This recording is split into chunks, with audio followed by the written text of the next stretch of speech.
Now, one question I get a lot is, how do you create a better relationship with your dog? And I think it's important for you guys to understand the full concept behind that.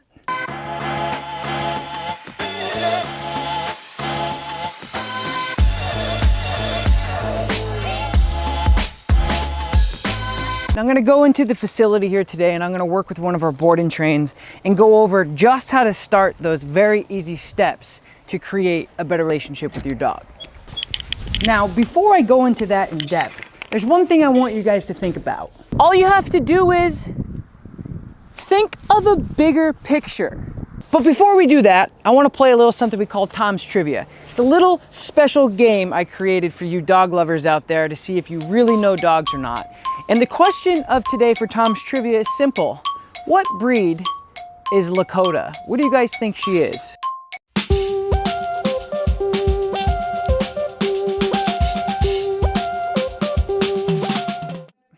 So we're gonna go grab Beacon. He's a young Swiss mountain dog. He just got here for our board and train program. And I'm gonna show you guys just to start right now, you guys can do this at home, how to build that stronger, clearer, have that clarity in your relationship. Here we go.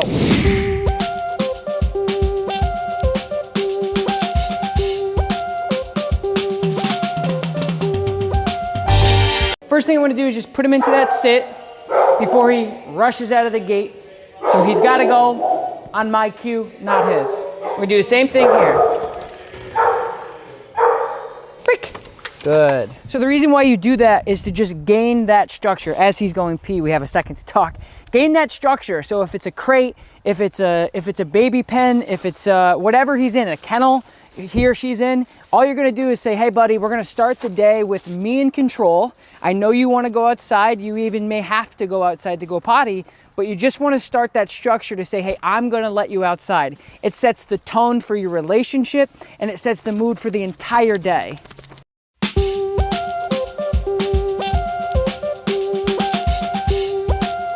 So in order to do this, the only thing you need is just a basic sit. And again, what your goal is to just tell the dog that they are not in control, because that's what ruins relationships very quickly. Eye boogers. No eye boogers.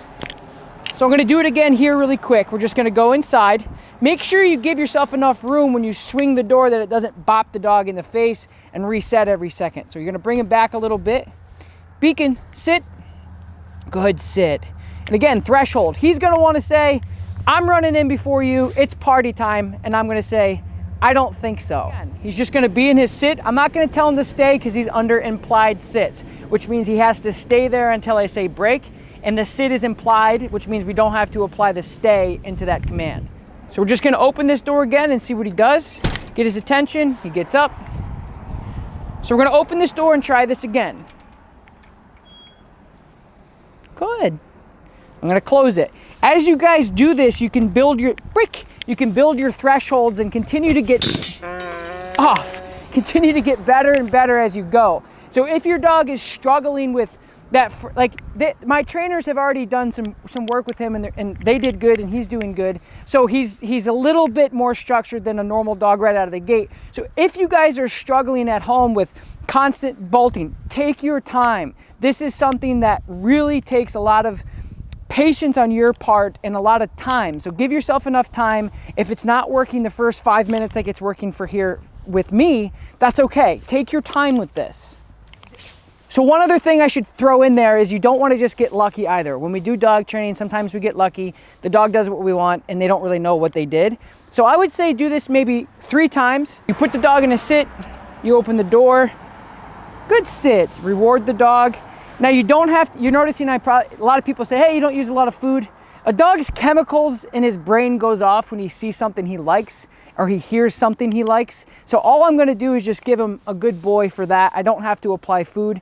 It's something that, again, develops your relationship with me and him. Once you start bringing food out with animals, things get a little blurry for them. So I'm developing that relationship organically and naturally between him and I on basic obedience and threshold work. So now that we've completed this 3 to 4 times, I'm gonna give him a break, and I suggest you guys start working on a release command for your dog. If you haven't done it yet, it's simple. You just say a command like break or free, and you just tell the dog, okay, we're done working. And then don't engage them back into work or a sit or a heel until you say otherwise. Break. So the other thing that I suggest for you guys is to do this on multiple different thresholds. These thresholds, these door frames, these crates, anything a dog walks through is like a portal. It's like a video game. As soon as they go through that portal, they're in a new world. So what you want to do is make sure that you're transitioning to different types of portals or different types of transition zones to make sure your dog is balanced and proofed across the board and not in just one location. So I'm just going to show you really quick how to do it with a gate. A lot of times, even the noise of the door handle will get your dog. If you guys are failing when you do this and the dog jumps up, you're going to immediately just put him back into a sit. Good. Good sit. And again, condition this so it doesn't become a very anxious thing. A lot of dog owners struggle with that threshold boundaries. They see a door and they're ready to go out and they dart out. And again, this video is about developing a better relationship, a calmer relationship with you and your dog. So when your dog gets super stimulated and overly excited, they tend to make bad decisions and really start checking you out. So make sure when you're doing this, you, the handler or the trainer, is as calm as possible as well. Good. So I'm just going to continue to practice this until I feel comfortable to move on to the next level, which is going to be the exit with the door here. So the gate, we've passed. Break. So just continuing these thresholds and getting better and better will, again, restructure and reformat your relationship properly, effectively, and realistically, you can apply this to so many different things in the car, in the crate, door frames. You're creating low energy, focused, engaged behavior before you start your day. Okay. Another great way to make your relationship better with your dog and to start your day off properly is take something such as food. You get food out, your dog probably eats in the morning or in the evening or both. So I'm just going to take a little bit of food and a little bit of treats here, and I'm simply just going to put it in this bowl. And again, I'm going to create me as the gatekeeper, ultimately releasing the dog and making the decision for the dog whether or not they can do what they want to do. So I only put a couple pieces in here just to demonstrate for you guys exactly how to do it. Beacon, sit. Good sit. You put the food down, the dog goes. So again, we're right back to square one where he goes, that's mine. Same thing he did when we were outside with the door. I have to teach him that he has to go through me to get what he wants. Because again, it's just like kids. Kids are looking for structure, looking for permission to do certain things because A, they don't want to get in trouble, and B, they trust us as parents. So that's exactly what I'm doing here. So as soon as I feel like he's sat for an adequate amount of time, I'm going to build the proof up again and grab the bowl and put it down again. So he goes again, I correct him. And I'm going to continue to do this until he gets it right. What I'm looking for is for the bowl to go down, he looks at me for direction, I release him, and then we're off to the races. So one thing you can do to help really get the dog excited in realistic form, because when you pour your kibble or you put your food into the bowl, the dog's going to get really excited. So I'm just going to keep throwing these in here, getting him excited. Sit. I put the food down. Yes, and I break him. And that's exactly what we want to do, full circle. He looks at me, he asks for permission, I release him. So just like we've done before, I'm going to continue to proof him over and over again until I feel very confident that he understands the big picture that we're trying to teach him. Looks at me, good, yes, good job. So what this does, guys, is it puts me in charge. It's not an alpha thing. It's not I'm big bad and I'm in control. It's just he's a dog with no thumbs, can't make up his own decisions, and if he does, they're probably not good because he's a puppy. Same thing with your older dog. You guys ultimately want to be the gatekeeper of really big decisions or decisions throughout the day to build your relationship more structured. Really small, easy exercises like this can make a huge difference in your dog's relationship with you. And again, when I'm talking about the big picture, I'm talking about, it's the same equivalence to school.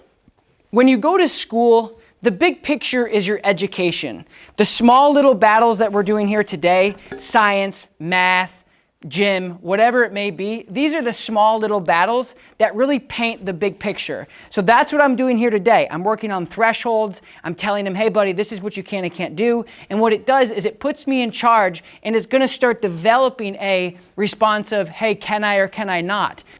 So what I'm gonna do is start doing what I call obedience combos. Very simple concept. I'm gonna take all this stuff that I work on individually and then put them together in a chain reaction type thing. It's just like dance. When you learn one thing and then you learn the other thing and you put it together, it becomes one big thing. And that's exactly what we're developing here. So now what I'm gonna do is I'm gonna spin them around, I'm gonna work on my thresholds on the gate, and then I'm also gonna work on the food. You can sit, good sit.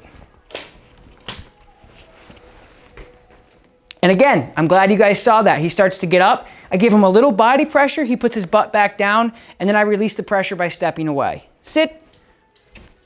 Good. I'm gonna put the food down. Good decision. He's engaged with me. I like that. Okay. Good. So if you want to take it even a step further, you can start building your thresholds, putting your food further, putting more food in there, putting your dog into more of a sit, stay away from the gate, and continue to just get better and better and better. So let's try this. We can sit. Nice head. Food goes in.